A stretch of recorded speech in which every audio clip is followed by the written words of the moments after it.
Ito po ang ating Joe or Joey Chrome Deluxe Heavy Duty Stroller. So, this is good for newborn at to toddler na po ito, approximately 20 to 25 kg. Okay? So, big wheels na po yung kanyang back wheels. Yan. Full canopy. Reversible po itong kanyang pinaka-seat. Okay? Adjustable po yung kanyang canopy. And then adjustable din po itong kanyang handle. This already washed and ready to use. Wala po itong faded, wala siyang discoloration. Pakita natin yung details one by one. Ito yung kanyang canopy, gray na gray. Peekaboo. And then next natin yung kanyang reversible to yung kanyang adjustable na canopy. Yan. Sa zipper. And then adjustable dito sa harapan. Diba? Ang dami niyang pwedeng i-adjust sa kanya para pwede siyang full canopy or half. Yan. Bahala na kayo kung ano gusto niyo pong gawin. Next natin, ito yung kanyang seating position. As you can see, malapad siya. Saka mahaba po ito pag nakaiga. Harness pad, belt lock, wala po itong putol. Safe na safe si baby. Yan. Adjustable yung kanyang leg rest. So, press nyo lang po dito. Yan. Ito. Button, left and right. Pag nakaupo. Pag nakaiga, angat nyo lang po siya. And then, higa natin. Press nyo lang po ito. Yan. Pwede siyang semi-reclined. Pwede yung pinaka sagad na upo niya. Flat. Pwedeng fully reclined. Ayan. As you can see, pinakita ko kanina, Haba. malapad siya sa kamahaba. And then as you can see pa, dito sa harapan, apat na po yung kanyang butas. Sa normal na kasi 3 lang. Pero ito 4 na. For newborn, toddler and kids, and then super kids. Super. Joke lang. Yan. Basta pagbatak ka din baby po ninyo. Mga pang 6 Front handle. Yan. So press nyo lang po siya dito kapag tatanggalin or lalagay si baby. Yan. Ito, itong button to. Pakita mo to. Yan. Pag tatanggalin po itong front handle niya. Okay? Next natin yung kanyang footrest. Tapakan ng paa. And then yung gulong sa harapan. May parang...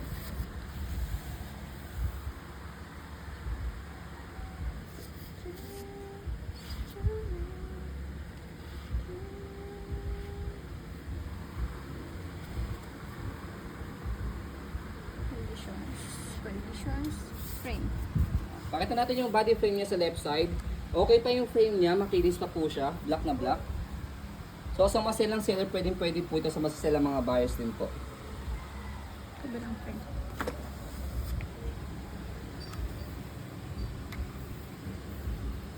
Tape lang to. Madikit na tape. Sinsinit po yun dito. Import item, I think wala sa Pinas nito. Oo. Version na to. Bihira yung meron ganito. Kaya bihira kami magkaroon ng ganitong stocks. Actually, nakakailan pa lang ba tayo ng ganito? 3 at O 3, mga sa ganun. Wala pa siyang 5. Bihira kasi yung ganito. Yung deluxe, tapos ano pa yun? Na Joe na ganito. Vistra. Vista ba yun? Bicep Trucks? Basta ganun. Bicep Trucks. Ayan. So, kanyang handle, ayan. Wala naman siyang tear. Okay? Tear. Plastic yun. Oo nga. Ay, wala naman siya tear. Wala naman siyang crack. Ayan. And then, adjustable po siya. Bagay na bagay po ito sa mga 6-footer. Kasi ako, mag-6-footer na ako, 5'7". Yan. Adjustable po siya. Press Ang lang taas po pa dito. para sa kanya. Ayan. Mataas to. Kita niyo yung elbow ko. Oh. Mga ngalay pa. Okay? So, next natin sa pag-reverse po sa kanyang seat. Hindi, ano? Stopper. Ayan. Saka ang kinagandaan pa po sa kanya, basket niya, ang laki oh. Marami kayong pwede High mailagay. pa. Mataas Super po high. siya. And then kapag ni-reverse natin siya, yung pinaka-seat niya, dito sa pinaka-handle, may pinipress ditong button. Balikan na siya ganun. Ganun lang. Di naman siya hassle i-reverse. Okay, so yan. Yung iba nga ginagawang car seat yung ganyan. Pero not safe yun ah. Pwede yun, basta hawak niyo si baby. Diba? Ganda niya. Ganun. Saka every time na nagkaroon kami ng ganito, Nahiga ba? mabilis lang masold sa amin. Especially sa mga parents na gusto na kakaiba yung stroller, bihira po yung ganong stroller sa kanila, hindi siya common. Ayan. Stroll. So next natin, ayan, stroll muna natin siya to make it sure na wala siyang problem regarding sa kanya mechanism. Yan, smooth. Kaya kahit big kids, pwede sa kanya. Ayan. Kasi, big wheels na po siya. And then next natin, sa pag-fold po sa kanya, pwede siya i-fold kahit naka-reverse yung kanyang handle. O naka-reverse yung kanyang seat. So try natin. Ayan. Aangat po itong dalawa. And then pull down. Easy Okay, pala siya. tapos, kapag in-open naman po siya, o bago natin i-open, yan, sige, open muna natin. Sa kabilang seat naman, Pwede din tanggalin. Para di bulky. okay, So, medyo bulky siya. okay. Oh, Yan siya kapag naka-fold. maliit na siya. And then next natin, yung pinaka-minor na issue lang sa kanya, ayan, ikaw dito mag-adjust ka rito. Ayan, okay, so yung kanyang pinaka-lock dito, yun lang yung kanyang naputol, kaya ginawa namin siya ng paraan, nilagyan namin siya ng velcro. Ayan. So, yung velcro niya is Mickey Mouse. Design na rin siya. Ayan lang, be-velcro nyo lang siyang ganyan dyan.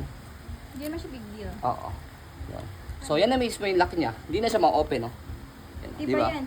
Eh, matibay itong velcro na to. Imported din yan. Yes. Hindi siya dito. Hindi siya Shopee. Okay, so kapag in-open nyo, syempre tanggalin nyo lang yung velcro. Tapos bukan nyo lang siya.